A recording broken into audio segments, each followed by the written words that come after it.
Halo rekan akademia, selamat berjumpa lagi dengan saya Anggono Raras. Pertemuan manajemen risiko sesi 14 ini temanya adalah pemindahan risiko melalui alternatif risk transfer atau ART. Alternatif risiko transfer sering disebut sebagai ART adalah penggunaan teknik selain asuransi tradisional dan reasuransi untuk memberikan perlindungan atau perlindungan kepada entitas yang menanggung risiko. Selamat mengikuti. Manfaat ART di dalam risiko bisnis itu diupayakan satu cara untuk menghindari daripada risiko yang ada di dalam satu bisnis. Untuk melakukan penghindaran risiko tadi digunakan namanya alternatif risk transfer atau ART. Selain menghindari suatu risiko bisnis, maka ART ini akan berfungsi untuk menghasilkan satu nilai bagi stakeholder yang ada pada perusahaan tersebut. ART sendiri merupakan sebuah istilah yang terkenal pertama kali di Amerika melalui penerapannya dalam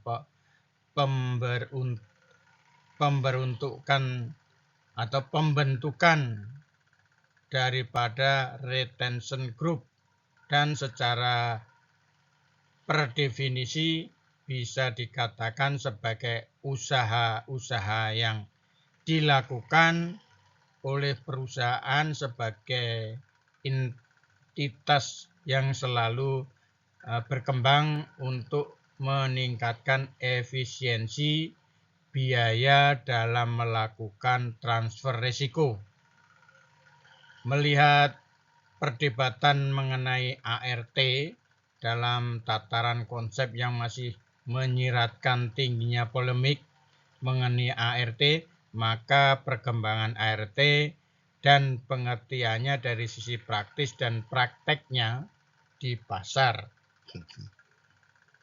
Pendalaman yang akan dilakukan adalah bersifat bottom up dengan penekanan pada deskripsi model-model ART. Manfaat dalam risiko bisnis dapat digambarkan sebagai jembatan penghubung bagi penciptaan stakeholder value. Risiko bisnis yang dilakukan melalui pendekatan menggunakan ART yang mampu menciptakan nilai bagi stakeholder. Walaupun perkembangan metode di dalam ART sangat terasa sejak era 90-an, sebenarnya metode alternatif ini dilakukan sejak tahun atau sejak abad pertengahan abad ke-19. Pada saat itu pembentukan cikal bakal kaptif seperti pool asuransi telah dikenal.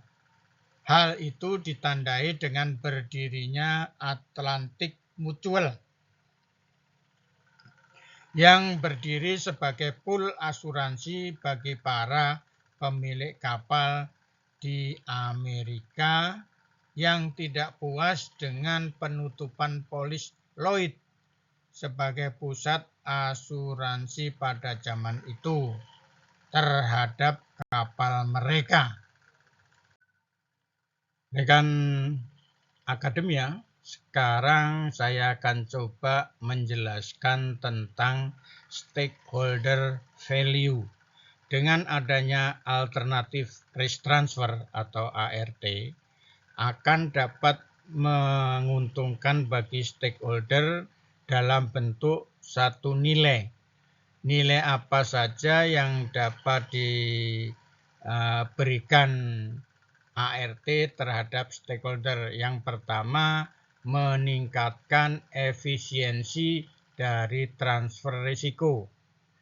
Yang kedua, memperluas spektrum risiko yang dapat diasuransikan. Yang ketiga, mendapat sumber baru pembiayaan modal pemain dari pasar modal. Evolusi ART diawali dari adanya pembentukan asuransi Koptik yang memanfaatkan fleksibilitas dalam hal pajak. Selanjutnya, ART berkembang ke dalam bentuk-bentuk transfer risiko yang bersifat terbatas, kemudian berkembang lagi dalam bentuk sekuritas produk-produk asuransi ke dalam pasar keuangan. Ketiga tonggak perkembangan tersebut merupakan ekspansi bisnis asuransi dalam upaya mencapai efisiensi transfer biaya dalam penyebaran risiko. Walaupun perkembangan metode di dalam ART sangat terasa sejak era tahun 90-an, sebenarnya metode-metode ART ini untuk melakukan transfer risiko telah dikenal sejak pertengahan abad 19. Pada saat itu pembentukan cikal bakal Koptik seperti pool asuransi telah dikenal. Hal itu ditandai dengan berdirinya Atlantic Mutual yang berdiri sebagai pool asuransi bagi para pemilik kapal di Amerika yang tidak puas dengan penutupan polis Lloyd sebagai pusat asuransi pada zaman itu terhadap kapal mereka. Konsep transfer risiko alternatif sebenarnya berkaitan dengan titik di mana asuransi, perbankan, atau pasar modal bertemu dalam upaya untuk secara efisien menyediakan perusahaan dengan kapasitas keuangan yang memadai untuk melindungi diri mereka dari berbagai jenis risiko. Risiko ini antara lain dengan berkaitan dengan kekayaan intelektual serta lingkungan, aspek dan kewajiban produk. Produk transfer risiko alternatif dibuat khusus sesuai dengan kebutuhan masing-masing klien. Tidak ada definisi tunggal yang mencakup semua konsep. Permintaan akan produk transfer risiko alternatif didasarkan pada berbagai kebutuhan bisnis. Transfer alternatif produk bagaimanapun dapat diklasifikasikan menurut kategori seperti berikut. Yang pertama adalah sekuritisasi yang antara lain melibatkan ikatan bencana. Kemudian yang kedua insurantisasi antara lain mengacu pada credit default swap, kemudian collateral debt, residual value insurance, dan produk jaminan pendapatan. Kemudian yang ketiga, asuransi risiko terbatas dan reasuransi. Kemudian yang keempat adalah perusahaan asuransi kaptif. Apakah asuransi risiko terbatas memiliki masa depan dalam memenuhi kebutuhan keuangan perusahaan dan perusahaan asuransi? Pada tahun 1845, pemilik gudang di London secara bersama-sama mendirikan Royal Insurance Company dengan alasan yang sama. Ditilik dari alasan pendiriannya, kaptif zaman itu memang tidak jauh berbeda dengan kaptif zaman sekarang, di mana alasan mendapatkan pertanggungan dengan biaya yang lebih murah dan cukup penutupan yang lebih luas terhadap tetap menjadi fokus yang terus berkembang sampai saat ini. Seiring dengan perkembangan bisnis dan skala usaha perusahaan, maka metode kaptif ini semakin berkembang. Jika awalnya merupakan sebuah pool asuransi, maka sejak tahun 1970-an metode kaptif ini mulai melembaga dengan berdirinya kaptif pertama kali di Bermuda dan negara-negara lainnya yang banyak memberikan kelonggaran pajak. Selain ide alternatif pengelolaan risiko di dalam anak perusahaan seperti kaptif, ide-ide alternatif transfer risiko mulai berkembang ke dalam mekanisme di dalam transfer itu sendiri. Kontrak quiet risk adalah turunan kedua dari bangunan alternatif ini. Dengan memperbarui kontrak asuransi dan reasuransi yang tadinya berjalan hanya untuk satu risiko per polis dengan waktu pertanggungan hanya 1 tahun, maka dengan kontrak finite risk hal ini dikembangkan menjadi polis dengan kontrak pertanggungan bukan hanya dari satu risiko saja dan dengan waktu pertanggungan yang berjalan lebih panjang. Dengan metode ini, maka risiko-risiko yang tadinya menurut asuransi tradisional tidak dapat diasuransikan atau uninsurable, maka dengan finite risk, risiko-risiko tersebut dapat diasuransikan. Rekan-rekan semua, mari kita lihat tentang bagaimana mekanisme ART. Jadi kalau kita melihat mekanisme ART itu dapat dilakukan dengan 4 cara. Yang pertama adalah tailor-made.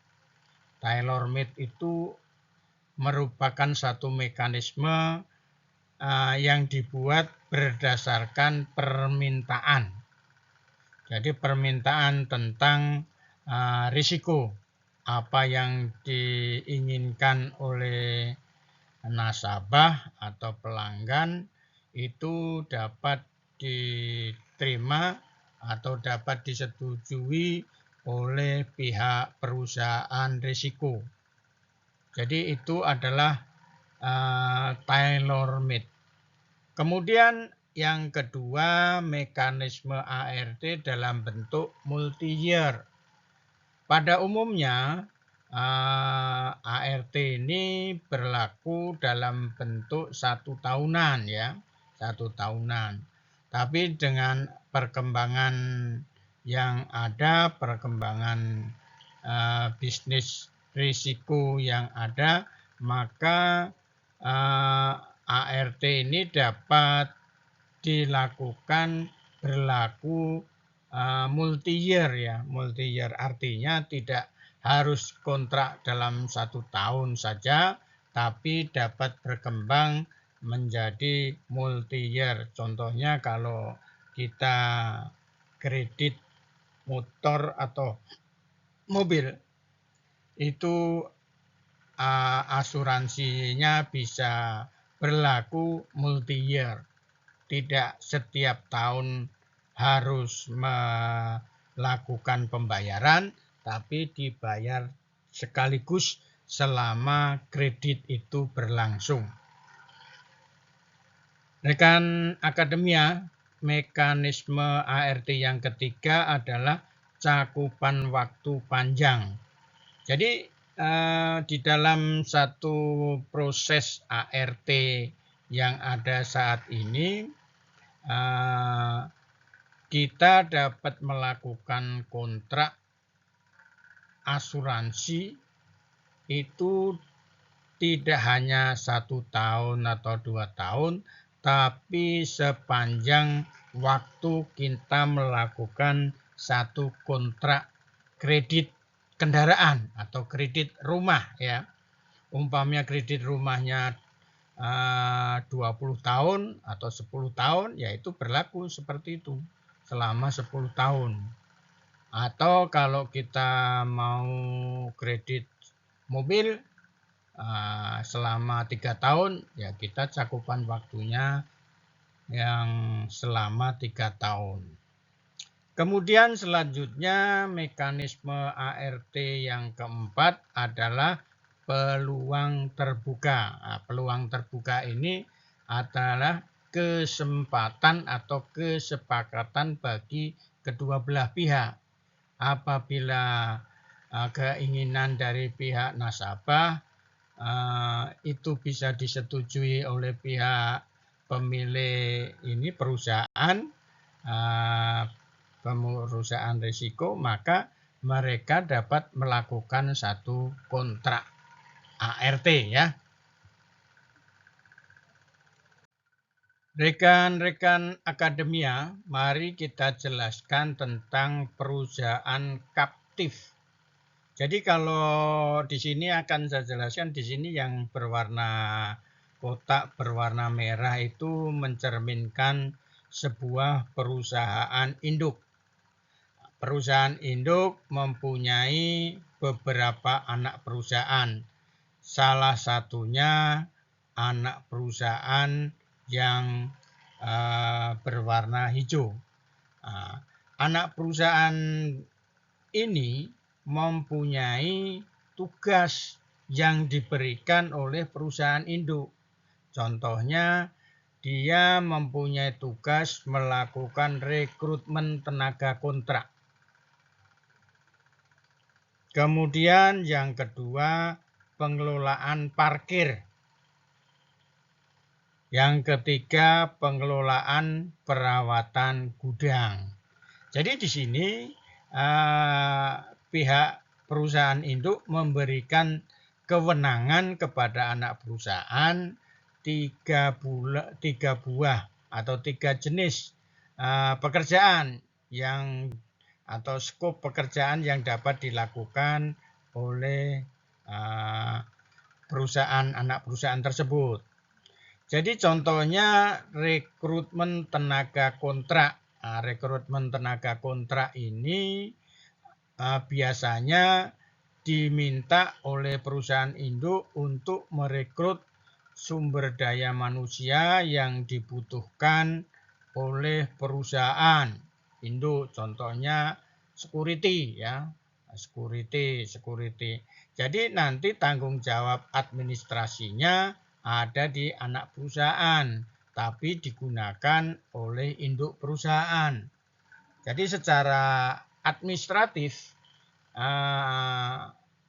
security yang digunakan oleh anak perusahaan tadi ada di bawah anak perusahaan, tapi yang menggunakan perusahaan induk.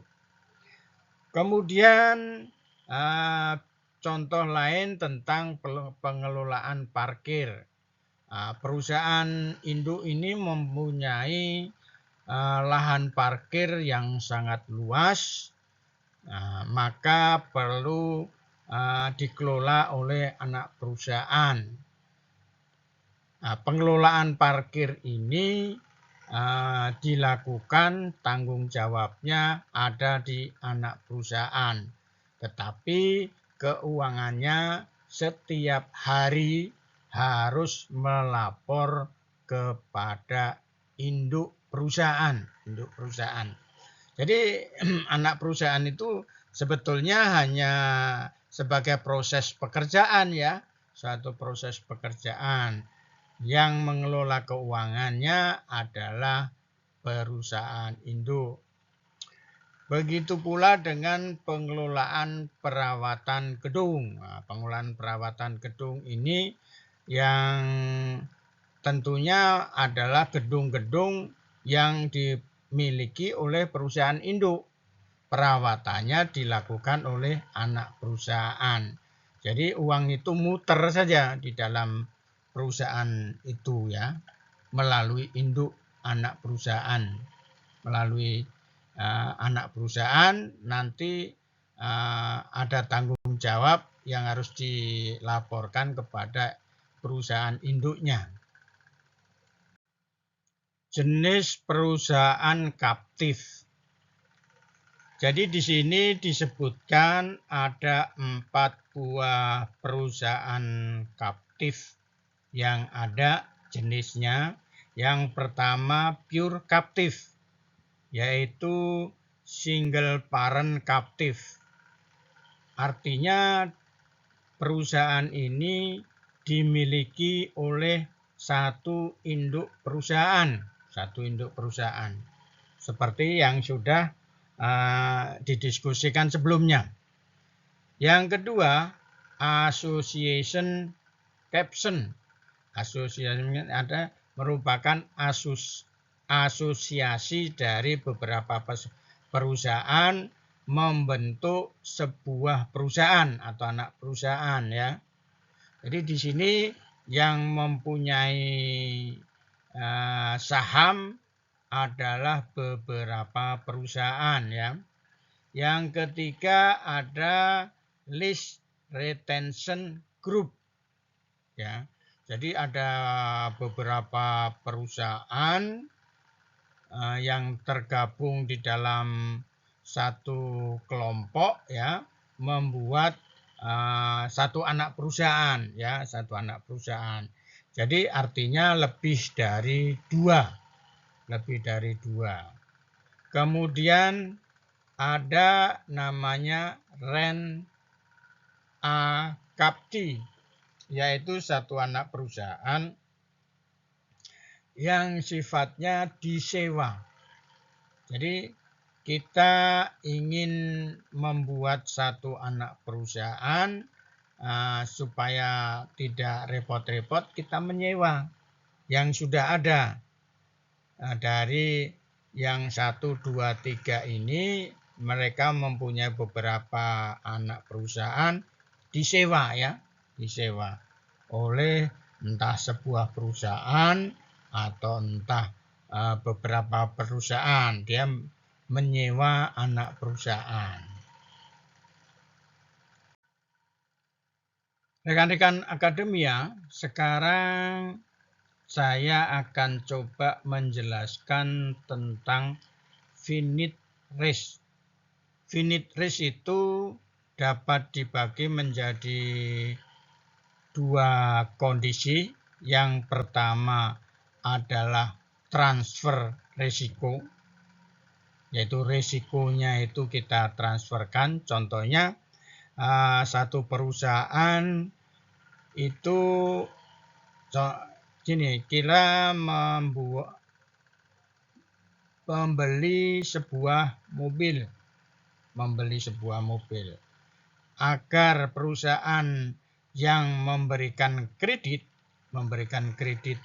mobil tadi tidak berisiko terhadap kondisi mobil yang dikreditkan, maka dia akan membeli satu risiko, yaitu melalui transfer risiko, ya, melalui transfer risiko. Jadi transfer risikonya yang ada di perusahaan induk tadi ditransfer ke perusahaan asuransi, ya, ditransfer ke perusahaan asuransi, sehingga kalau ada apa-apa yang bertanggung jawab terhadap mobil atau motor yang dikredit tadi adalah pihak pemilik perusahaan asuransi tadi. Kemudian ada namanya pembiayaan risiko. Jadi pembiayaan risiko tadi adalah satu kontrak pembayaran atau yang harus dilakukan itu, contohnya kita membeli produk secara online. Sekarang ini itu ada satu tambahan biaya, disebutnya biaya asuransi. Itu yang dimaksud dengan pembiayaan risiko. Jadi kita di sini tidak melakukan asuransi, tapi kita kena biaya asuransi, ya, biaya asuransi. Gabungan dari transfer risiko dan pembiayaan risiko tadi akan